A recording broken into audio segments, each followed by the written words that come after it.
It's been a while.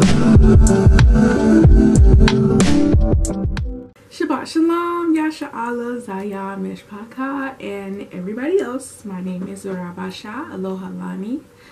I am the wife of Charladan Shadia Ben Emmanuel. Blessings be upon him.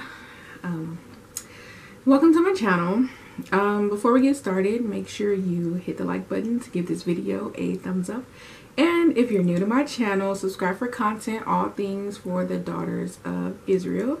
I have a blog. It's called The Hebrew Housewife. It's especially beneficial for the daughters of Israel. I share kosher living insights, like tips and scriptures for your journey with Yah, homemaking resources, hacks, and biblical Hebrew words and phrases. We've already got some great content up for you, so check it out. Also, later this year, you will be able to purchase Called and Chosen, a 30-day devotional journal for the Israelite woman. So subscribe to The Hebrew Housewife to stay updated on that. So by the title of this video, I'm sure you already have plenty of questions. Am I Muslim? If not, why do I wear this? What do I believe? I will answer all of that in this two-part video series. But first, let me make a disclaimer. I want to say that I don't speak for Islam, I don't speak for Christianity, and I don't speak for Torah followers. I'm not a spokesperson for modesty, purity, or piety. I'm just me, and my views are my own. And side note, if you are a man, a brother, you're not allowed to speak directly to me. And if you would like to converse, I can provide my master's contact information. So, am I Muslim? No, I am not a Muslim. I love Muslims, especially Muslim women. I think they're really sweet. And I really like the community of Islam. You know, within my past 3 years of covering, I have looked like a Muslim woman, and that's everybody's initial question is, you know, are you a Muslim? Before I even started wearing this, you know, just always have my head covered. They will always say, you know, assalamu alaikum to me and salam, and I would just be like, shalom, you know, because no, I'm not Muslim, but I do find Islam intriguing, as it is an Abrahamic faith, which means that a lot of the content in the Quran is a mirror image of what's in the Bible. A lot of our views are fundamentally the same, like the dietary laws. They're not exactly the same, but they're very similar. The lineages and the bloodlines, Abraham, Isaac, Jacob, and all the prophets, with the addition of the prophet Muhammad. But I don't have a religion. I'm a Hebrew woman of Jacobian descent. I serve the Most Supreme, Ya'el, Yahuwah Sebaoth. I follow Torah, keep the 10 Commandments given by Yah to his chosen seed. Yeah, I mean, his holy seed, chosen to serve him and be a city on a hill. I'll post another video talking about how I came to know I was an Israelite, my journey in the truth, going through a camp and all that good stuff. Because, I mean, whew, are you really an Israelite if you don't join a camp? Just kidding. Those are all jokes. You really don't need a camp. I actually, you know, advise against it, but I don't have anything against camps. I think a lot of them are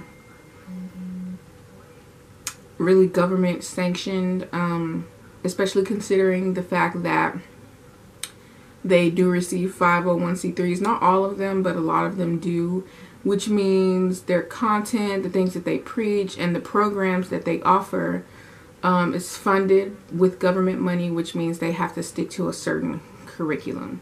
Or not necessarily funded with government money, but in order to remain a so-called non-profit business and pretty much avoid taxes, there are certain things that they have to abide by. And in that next video, I'll also talk about how I met my now husband, blessings be upon him. So I'm not in a camp, as I don't follow men. I follow Ruach HaKodesh. yeah, that's not this video. But for those of you who may be unfamiliar with Israelites, I'll say the propaganda is extreme when it comes to us, and pretty much just any you know, news coverage or content or media surrounding any non-Caucasian group of people who have great numbers, you know, like the Nation of Islam, the Black Panther Party, Black Lives Matter, and a lot of other movements that really just end up getting infiltrated by COINTELPRO and covert operations anyway, you know. So it's like, why report negative things on them when you're already infiltrated it? But I guess it's to continue to paint that picture anyway. That's another video. That's not today's video. Am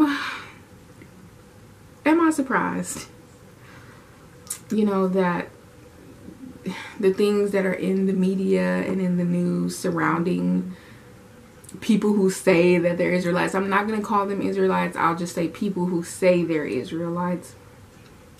No, not at all. Because I mean, historically, every single thing that we do in this country as a people, it is always criminalized, and it's just always going to be like that. Like, there's never going to be, oh, hey, these people exist, here's the thing, moving on. No, it's always, you know, whatever, you know, because the 13th Amendment says no man shall be subject to slavery unless that man committed the crime and he loses his rights. So if you can criminalize a man, you can make him a slave. That's all I have to say about that. I used to care really about, you know, the arguments and the debates and the people wanting to, you know, say, oh, you ain't no Israelite and da da da da. You're a lunatic, you're in a cult, whatever. I don't care anymore because I know who I am, I know where I'm going, and I know my purpose. So being called names is just fine. Bahasham Ya'el, like, it's okay, it's fine. Israelites are the descendants of the great patriarch Israel, formerly known as Jacob, who was the grandson of Abraham. The Most High made promises to Abraham to bring his seed to the promised land, give them authority over everything. And not just the seed of Abraham, because we know that Abraham, had Israel and Ishmael. But the promise was not given to Ishmael. The promise was given to Isaac. Did I say Israel then Ishmael? If I did, I meant Isaac and Ishmael. The Most High did promise to make Isaac innumerable as the sands, but he did not give him the promise of ruling and having rulership in the promised land. Like, the promised land was not promised to him, so it's not a promised land to him. Okay. Yeah, so he gave, you know, made promises, made a covenant with the seed of Israel, more specifically, to give them the promised land, to give them rulership over everything. They would have authority. Nobody would rule over them. They wouldn't serve in anybody else's house. They wouldn't have to go to anybody else for a job. They wouldn't have to go to anybody else for resources. They wouldn't have to, you know, be scared to grow their hair out, because they live amongst their own people. Their own people are in rulership, and the land is governed by Torah. The land is governed by the commandments. And pretty much for us to just be ordained as a nation of priests unto all the earth and its inhabitants. So basically, Yah told us that, you know, we would go into slavery if we didn't abide by his word in the way that we should conduct ourselves and live our lives. And really, if you look in the Bible, you will see that the entire story, not story, but the entire record, because it is a history book with actual accounts and covenants and treaties and events that were recorded. If you look at those events, it's either Israelites going into captivity or Israelites coming out of slavery. Like, and somewhere in the middle, you know, them trying to avoid it or just nearly escaping it because of the Most High's mercy. The last period of slavery or servitude, slavery is really just when you become indebted to people who are not your own. Like, you live in a nation, you live amongst a nation that you don't control, whose laws your people didn't create, or your nation was overcome by a different nation, and as a result, you are no longer the ruling class or the only class. You become the underclass. So the last period of slavery or servitude in the Bible was Roman captivity, or during the period of Yahusha, commonly called Jesus. He lived around and was persecuted by Romans. Today we are still being ruled over by Italians and Spaniards, Roman Catholics, and Christianity, with Saturn worship still being the most prevalent and dangerous deception today. Notice how the first Europeans to come to America and come to the Americas, not just North America. I speak in terms of America as a whole, North, Central, and South. The first Caucasians to come here and colonize these lands were Italians and Spaniard Catholics, okay, Christians.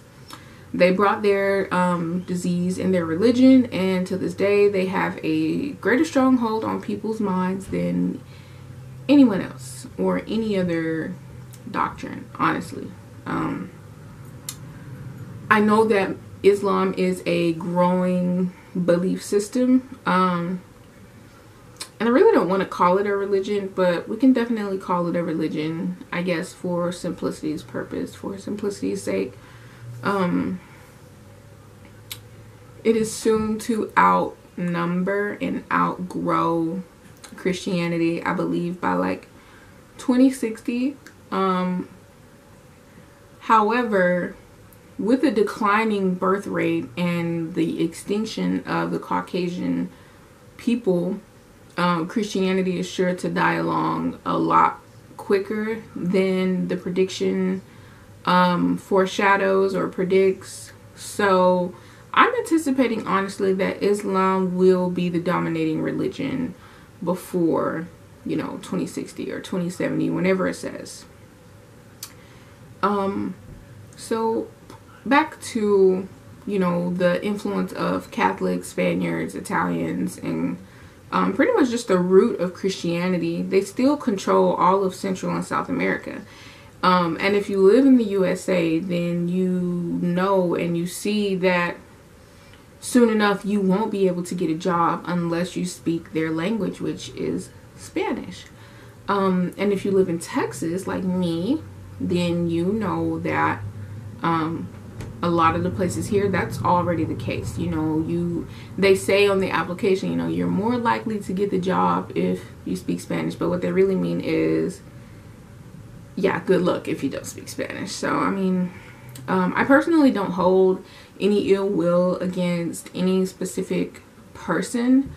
I just see everything for what it is. I keep it moving. Yael will handle every nation or group of people who have their hand in our destruction and our demise and our slavery, and who still to this day do what they can to keep us suppressed, to keep us from waking up, and to keep us as the underclass, so that they don't have to be the underclass, which I guess I can totally understand, because if everything was a race, which it really is, that's the definition of racism. If it was a race to keep my group of people alive, I would definitely do whatever I could. However,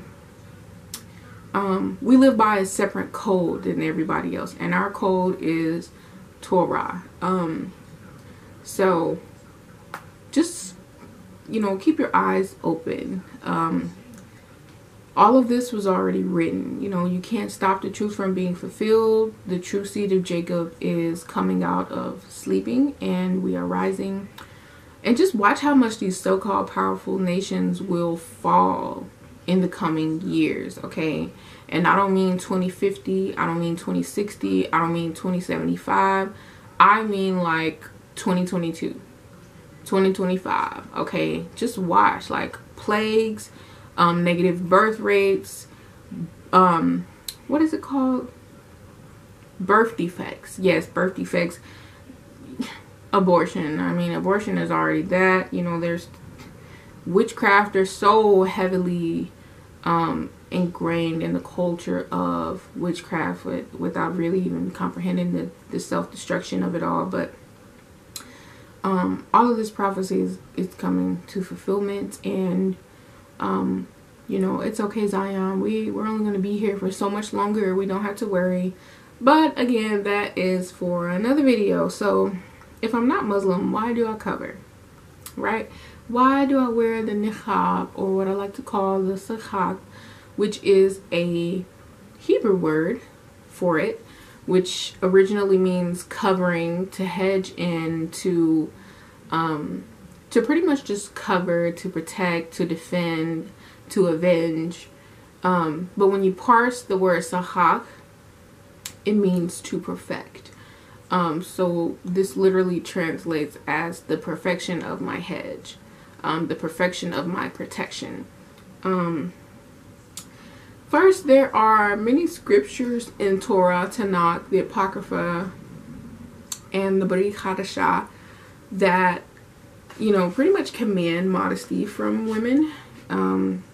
It doesn't really speak on facial coverings, and most of the verses are speaking on, like, you know, covering your nakedness, like pretty much your body in general, not having haughty eyes, you know. If you're Muslim, then you know exactly what I mean, because your scripture says to, you know, lower your eyes, don't be very flirtatious, don't have wanton appearance, you know, don't, if you do struggle with lust, that shouldn't be something that you're proud of. And you just shouldn't be a woman who pursues men, not only because it's immodest and it's against Torah, but it's not becoming of a woman, especially since men like to chase, men are hunters, and it's not a very feminine thing to be a man hunter or a man eater or whatever. It also talks about being shamefaced, you know, just being humble and being sweet and not being boastful or prideful, and just having a sense of gentleness about your appearance, and your refrain from looking men in the eyes, or just really engaging in too much discourse or interaction with the opposite sex. Like I said, having a gentle and pure speech, not over adorning yourself. See, I can't speak for anybody else when I say this, but it really just bothers me when I see, and it's really mostly just the women who are in camps, and I'm not gonna hate on anybody, but I do see, like, there's still a lot of worldly competing and just outward adornment with the extra head wraps and the jewelry.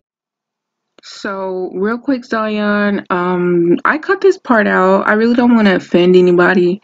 I don't want anybody to feel attacked, and you know, I love all my sisters. I want everybody to feel, you know, appreciated. I just felt the need to point out what I see in the community, but no shade to nobody. But as far as, you know, niqab or sakhak, or like a facial covering, it doesn't necessarily say that. There's a scripture that, you know, says, when I believe it was Rebecca, either Rebecca or Rachel, I can't remember right now. I will definitely try to put it below if, you know, when I get to editing. Rebecca or Rachel, it could have even been Sarah, I don't know, was in the field meeting with her handmaiden.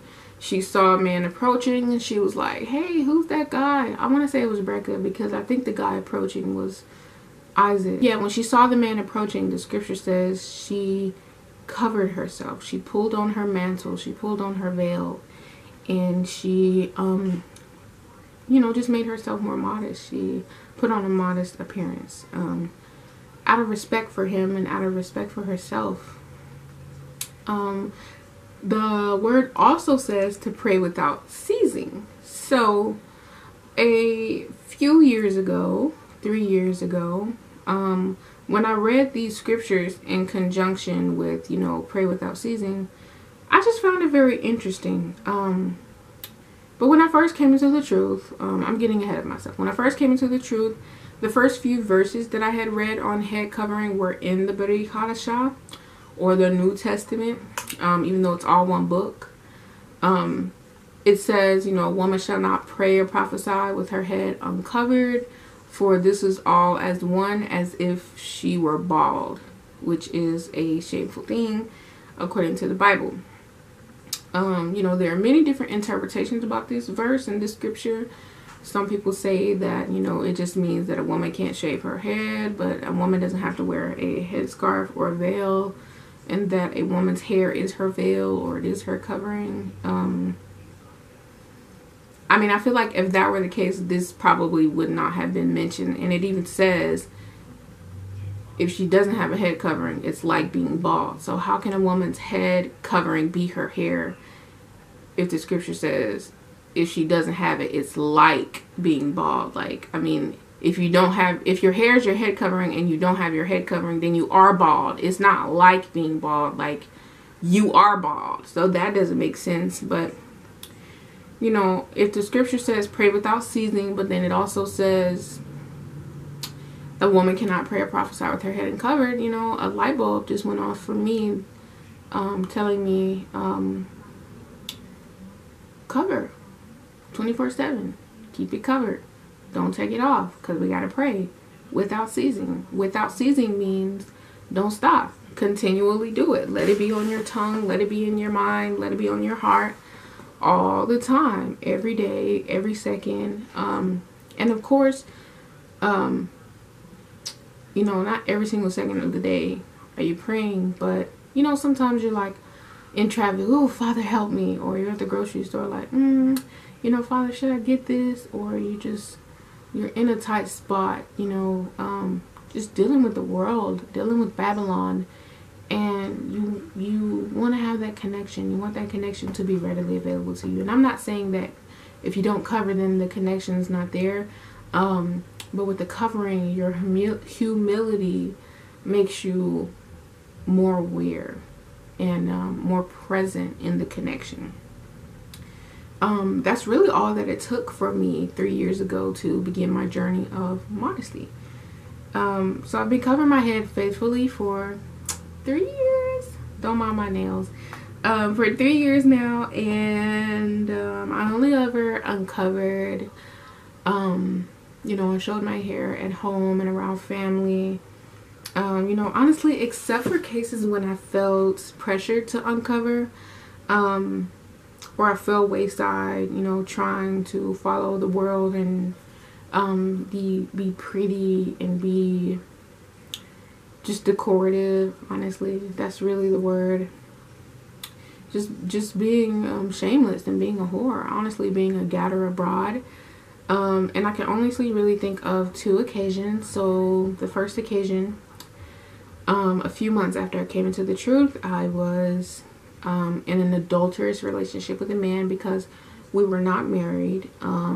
He had convinced me that we were. He convinced me that sex was marriage, but sex is absolutely not marriage. Sex is a bond. It will make you one flesh, but it is not a covenant, which a marriage is a covenant. 2 completely different things.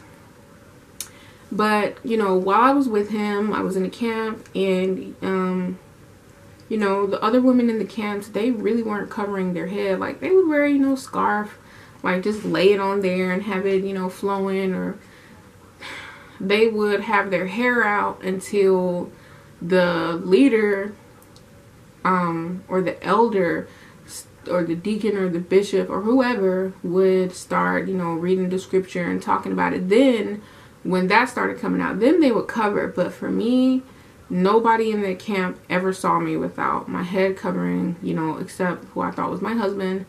And they will always say to me, you don't have to cover like that, you don't have to dress like that, you only need to do that when the word's coming out. But I don't know, the whole time I just kept thinking, like, why wouldn't you want me to be modest? Why wouldn't you want me to preserve my beauty? Why wouldn't you want me to, I mean, I don't know, follow the scripture? Because for me, the word says pray without ceasing, you know. So the word says you can't pray or prophesy without your head covered. So I'm gonna pray. I don't know about you. I can't speak for nobody else. But when it comes to me, like, I'm gonna pray. So I'm gonna cover my head. Like, that's just it. It says that just it. But anyways, that's another story. So the first instance, back to this, you know, when I was with this guy, we were going on a trip, and, you know, he just convinced me, I guess. He didn't really convince me, but he just hated it so much that I always covered, that I wanted to impress him. I wanted to make him happy. So one day I decided to not wear my hair covered. You know, I had my hair in a puff and an afro. I have locks now, but I made it really cute. I made it really curly. I made it really soft. And honestly, he was a self-hating Negro, so I think he really just would have preferred that I covered it up anyway. But we went on a road trip. It was for, like, you know, a day. We went to, like, a city 2 hours away, and then we ended up coming back. But, you know, just thinking about that, it's just like, don't sacrifice your faith and your beliefs for anybody. Especially if you're following the Most High. Just don't do it, because the Most High will make a way for you. And then the second instance was actually not too long ago. I want to say November. I think it was this past November 2019. My sister, excuse me, who's not in the truth, who doesn't call herself an Israelite, and who doesn't, you know, follow Torah, and really doesn't have religion at all. She invited me to go to the bowling alley with her, and I decided I was going to get cute. I wore a really worldly dress. It was still a little modest, but it hugged my curves a lot, and I had a head wrap on, like, wrapped around, you know, my head like this, but my locks were, you know, hanging out at the top, and I had, like, this feather headdress on that kind of just dangled. It was really pretty, but still very worldly. Just a very just unnecessary adornment. Like I said, that was, I don't know, I kind of felt disgusted. It was beautiful, but I felt naked, you know, especially like when you go so long, like 3 years after 3 years of, you know, not being uncovered in public, having that much showing, and it was just weird. And then after that, I was like, I can't do that, you know, like, it doesn't feel natural to me anymore. So anyways, I have been, you know, blessed since then to you know, dress like a lady. Halal haya, I have been able to give up pants and shorts and just, you know, thankfully stick to dresses and skirts. I've been blessed with jobs and different opportunities without there really being a problem with a head wrap or a hijab. You know, a lot of jobs, they won't hire you if you're wearing a head wrap or a hijab, but a lot of them will. A lot of them don't really care. But the niqab, my sakhag, my veil, this thing right here, that is another story. Okay, that is a completely other story, but we'll get into that. So how did I go from an everyday head wrap like the typical Hebrew Israelite woman to this niqab full facial veil? Well, I will cover that in part 2 of this 2-part video series. And any other questions that you might have, if you want to, you can leave them in the comments below. If you like this video, be sure to hit the like button, and like I said, if you're new to my channel, don't forget to subscribe and hit the notification button so that you can be notified when I upload the second part to this video or when I upload more content for the Daughters of Israel. You can follow me on Twitter and Instagram at The Smoke Watcher. Again, that's at The Smoke Watcher. And you can also follow me on my blog, The Hebrew Housewife, content specifically for the Daughters of Israel. Thank you for watching this video. I hope you enjoyed, and I can't wait to see you in the next one. Shabbat Shalom,